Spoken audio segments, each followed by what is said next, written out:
Well, Friday night camps number 1 is in the book. Hi, Sean Callahan, Nate Klaus for HuskerOnline.com. Nate, the 5th year in a row, Nebraska's kind of utilized this Friday Night Lights format. They'll have one here again next week as well.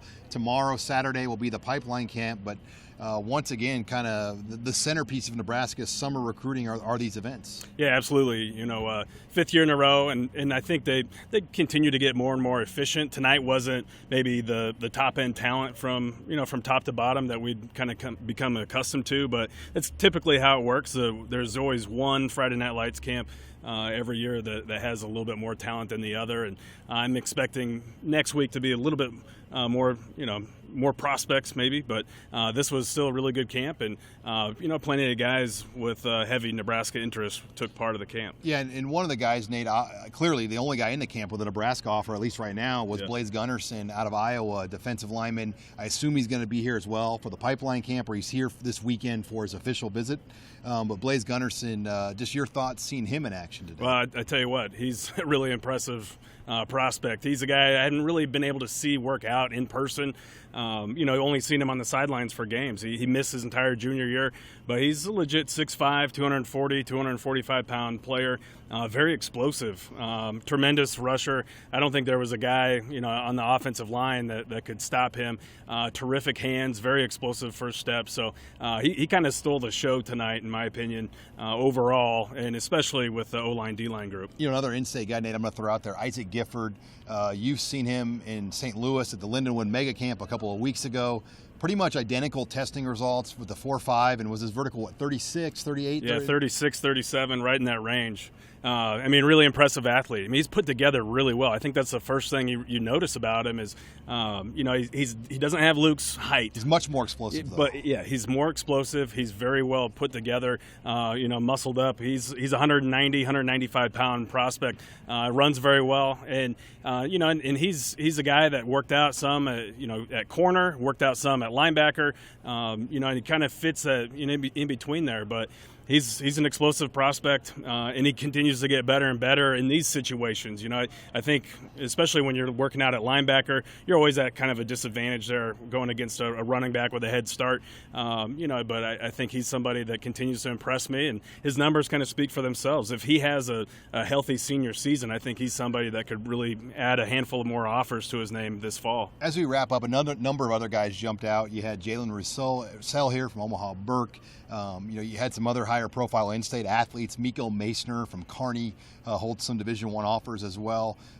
Those guys or anyone else? Who else, if you had to go with a couple of other names that kind of hit your radar tonight? Yeah, some guys. I think Jalen Russell, obviously, he had another tremendous camp tonight. Marquise Siegel out of Omaha North was impressive. Elliott Brown at Elkhorn South had a few good plays. Trevor Munson had a few nice catches out of Rockwall, Texas. I think Grant Taggy.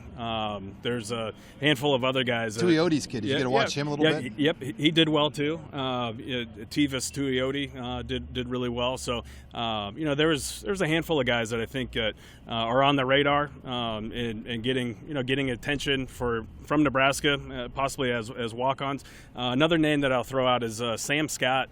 He's a running back, defensive back out of Omaha North, transferred there from Concordia High School, and he's a 2021 to watch. He just landed an offer from South Dakota State, and I think that he's somebody that we're going to be talking more about in the future. And I'm going to put Bryce Cottrell out there tonight too. He had a really good camp.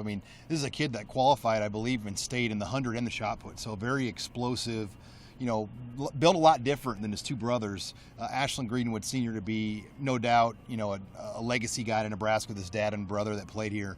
That's another guy I'd put in there, Nate, as well, that had some great testing numbers in the 4.5s and the 40, high 30s in the verticals. So Bryce Cottrell, another one. Yep, absolutely. And then you also had some notable names here at the camp, but not participating, but kind of watching with Xavier Watts out of Omaha Burke was back on campus yet again. I think it's the third time in the last 3 weeks that he's been on campus. He was here Sunday for 7-on-7? Yep. So twice in 7 days. Yeah, well, and I think he was here for an unofficial visit like 3 weeks ago too. So pretty sure 3 times in 3 weeks that he's been on campus. So you're not saying, but you're saying. Well, I'm saying that things are looking pretty good in my opinion there for Nebraska's chances.